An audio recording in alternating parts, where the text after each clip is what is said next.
নমস্কার বন্ধুরা, আপনাদের সবাইকে স্বাগত জানিয়ে ও দুর্গাপুজোর অনেক অনেক শুভেচ্ছা জানিয়ে আমাদের এবছরের দুর্গাপুজোর প্রথম প্যান্ডেল হপিং এর ব্লগ নিয়ে আজ আপনাদের সামনে উপস্থিত হলাম।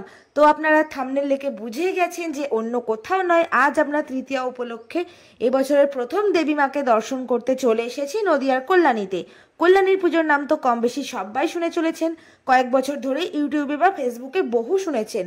আর 2025-এ এবছরে কল্যাণী ও কাঁচরাপাড়ার কিছু স্পেশাল পূজা মণ্ডপ আপনাদেরকে দেখাবো, যাতে আপনাদের আসতে কোনো অসুবিধা না হয় এবং কিভাবে ঘুরলে সুবিধা হবে এবং কোথায় কোথায় ভালো পুজো হয়েছে সেই ঠিকানায় আপনাদেরকে দেব। তো চলুন আর কথা না বাড়িয়ে ভিডিওটা শুরু করা যাক। কল্যাণী স্টেশন থেকে বেরিয়ে প্রথমেই টোটো বুক করে নিয়ে আপনারা চলে আসবেন A9 স্কয়ারের পূজা মণ্ডপে। এদের এবারের উপস্থাপনা রাজবাড়ির ময়ূরমহল। এই মণ্ডপটি জনসাধারণের জন্য খুলে যাচ্ছে 25শে সেপ্টেম্বর। এই প্যান্ডেলটি প্রত্যেকবারের ন্যায় এ বছরেও খুবই সুন্দর ও হাতের কাজে পরিপূর্ণ ছিল। তারপর সেখান থেকে আপনারা চলে আসুন বোট পার্কের মাঠের পূজা মণ্ডপটি ঘুরতে। এই মণ্ডপটিও উদ্বোধন হবে 25শে সেপ্টেম্বর। এখানকার এবারের থিম হলো উমেদ ভবন প্যালেস। প্যান্ডেলটি আপনারা বড়, পুরো মাঠ জুড়ে রয়েছে। আর এখানকার প্যান্ডেলের সামনেই রয়েছে একটা নৌকা, তার সামনে অবশ্যই রয়েছে সেলফি জোন। তারপর সেখান থেকে মাত্র 2 মিনিট পায়ে হেঁটে চলে আসুন কল্যাণীর মেইন পূজা মণ্ডপে, কল্যাণী ITI-তে। এর অর্থাৎ হলো লুমিনাস ক্লাব। লুমিনাস ক্লাবের প্যান্ডেল দেখতে। এর সম্পর্কে তো আর আপনাদেরকে আলাদা করে কারোর কিছুই বলার নেই। কল্যাণীর বহুল প্রচলিত যে প্যান্ডেল, যার কথা প্রায় সারা বছরই আমরা সবাই শুনে রাখি, সেই লুমিনাস ক্লাবের প্যান্ডেলে এবার বানিয়েছে মায়ানমারের সিনবিউম প্যাগোডা। রাত্রে প্যান্ডেলের রূপই আলাদা, পুরো আলোকসজ্জায় একটা আলাদাই রূপ লাগছে। এখানে পুরো মিউজিকের তালে তালে চলছে লেজার লাইটের শো। আর ভিতরটা রয়েছে পুরো পাটকাঠি, চামচ ও ছোট ছোট করে বিভিন্ন জিনিস দিয়ে।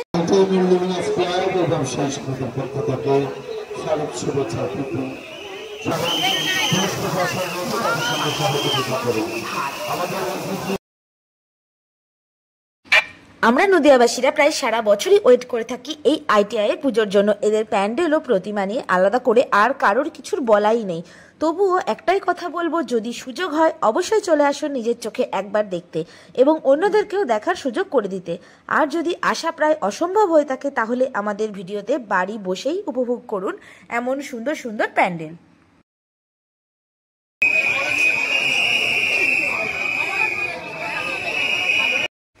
দেখুন, আজ সবেমাত্র তৃতীয়ার সন্ধে, আর তাতেই যা ভিড় হয়েছে তা দেখবার মতন। তা তো অষ্টমী নবমীকে হার মানিয়ে যায়। কিন্তু এখানকার প্রশাসনিক ব্যবস্থা খুবই ভালো, আর তারা খুবই শৃঙ্খলাপরায়ণভাবে প্রত্যেক দর্শনার্থীদেরকে সুযোগ করে দিচ্ছে, যাতে কারোর কোনো অসুবিধা না হয়।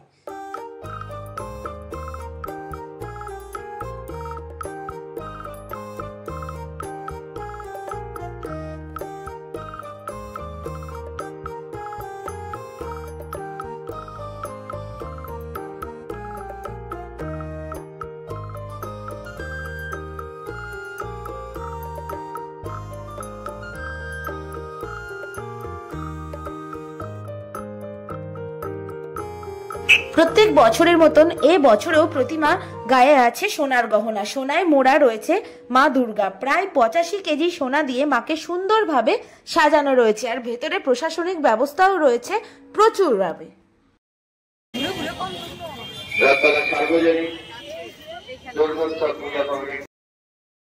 এরপর ITI মোড় থেকে সোজা টোটো বুক করে চলে আসুন কল্যাণীর রথতলার পূজা মণ্ডপ দেখতে। এখানে টোটো ভাড়া নেবে পার হেড 20 টাকা করে। এখানে এসেই চোখ সার্থক হলো, মন জুড়িয়ে গেল এবং প্রাণ ভরে গেল। কি সুন্দর! আহা, যেন কতক্ষণ ধরে, বলা ভুল, সারা বছর ধরে আমরা বাঙালিরা বসে থাকি ঠিক এমনই সুন্দর প্যান্ডেল দর্শন করব বলে। এই ক্লাবের 2025-এর উপস্থাপনা স্বামীনারায়ণ মন্দির। কি নিখুঁত! মন্দিরটির অনুকরণে মণ্ডপটি বানানো হয়েছে দেখুন, যা ভাষায় প্রকাশ করা যাবে। তৃতীয়ার সন্ধ্যায় এখানেও ভিড় কিছু কম ছিল না। তবে ভিড় থাকলেও আমাদের মতন ভ্রমণ পিপাসী বাঙালিরা কি ভিড়কে ভয় পায় বলুন তো? আমরা ভিড়কে করব জয় বলে এগিয়ে চললাম গুটি গুটি পায়ে। এসে উপস্থিত হলাম মণ্ডপের ভেতরে। এসে দেখি, ও বাবা, ভেতরের কারুকার্য তো কম সুন্দর নয়। কল্যাণীর ITI আর রথতলা না দেখলে তো কল্যাণী আশাই বৃথা। কি বলেন আপনারা? তো চলুন ভিড় ঠেলে ভেতরে এগিয়ে যাওয়া যাক আর প্রতিমা দর্শন করা যাক।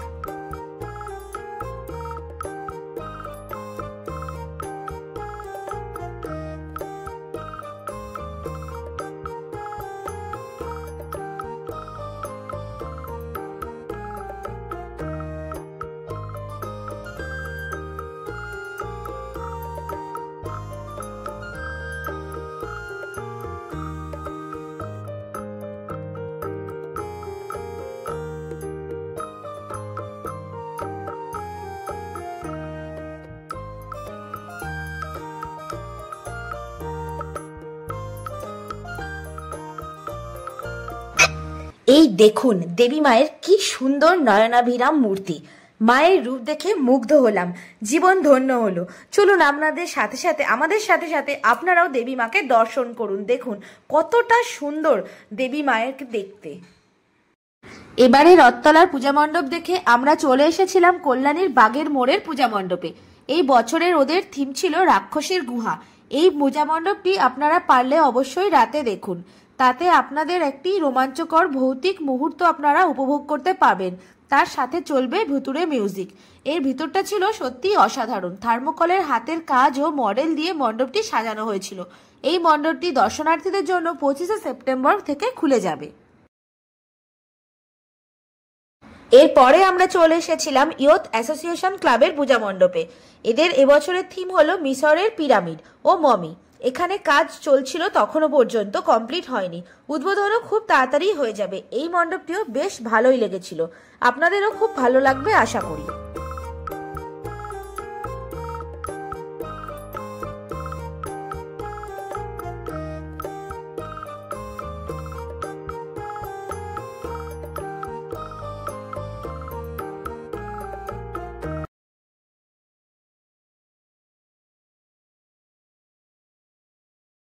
তারপরে আমরা চলে এসেছিলাম অমর সংঘ ক্লাবের পূজা মণ্ডপে।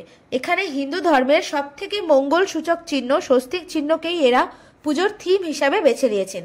একটা শুভ শক্তির ইঙ্গিত দিতে চাইছেন এনারা সকলকে। বেশ অভিনব আইডিয়া।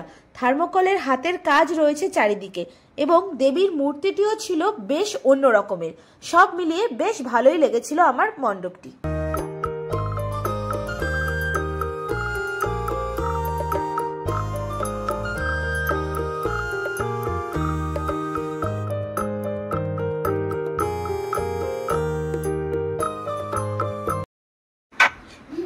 এবারে আমরা চলে এসেছিলাম নবাঙ্কুর ক্লাবে। প্রতি বছরের ন্যায় এই বছরও নবাঙ্কুর ক্লাব কারোর থেকে কম যায়নি। তাদের পূজা মণ্ডপকেও তারা ফিতে, রিবন, শিফন সুতো ইত্যাদি দিয়ে সাজিয়েছেন। বিরাট বড় পাটের ঝাড়বাতিও রয়েছে এখানে। খুব সুন্দর লাগলো এই মণ্ডপটি আমাদের, এবং এখানকার প্রতিমাটিও বেশ সুন্দর।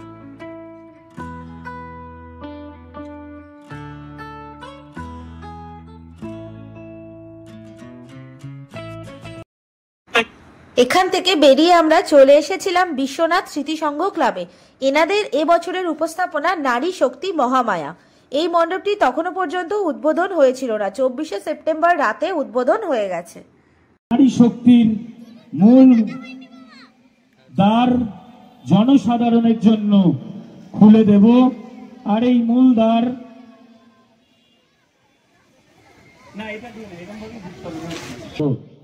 এতদ অঞ্চলের। এবারে আমরা চলে আসলাম মহাজাতি সংঘে। কাপড়, সুতো ও আলোকসজ্জায় মণ্ডপটি সাজানো রয়েছে।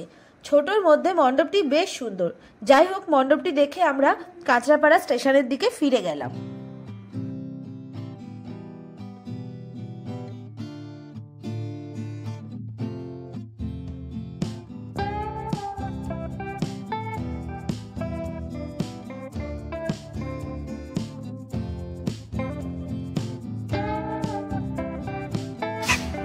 তো আজকের কল্যাণী সেরা 10টি পুজো 2025-এর ব্লগটি আপনাদের সবার কেমন লাগলো জানাতে ভুলবেন না। আর যদি ভিডিওটা একটু আপনাদের ভালো লেগে থাকে তাহলে প্লিজ লাইক, কমেন্ট ও শেয়ার করে দেবেন।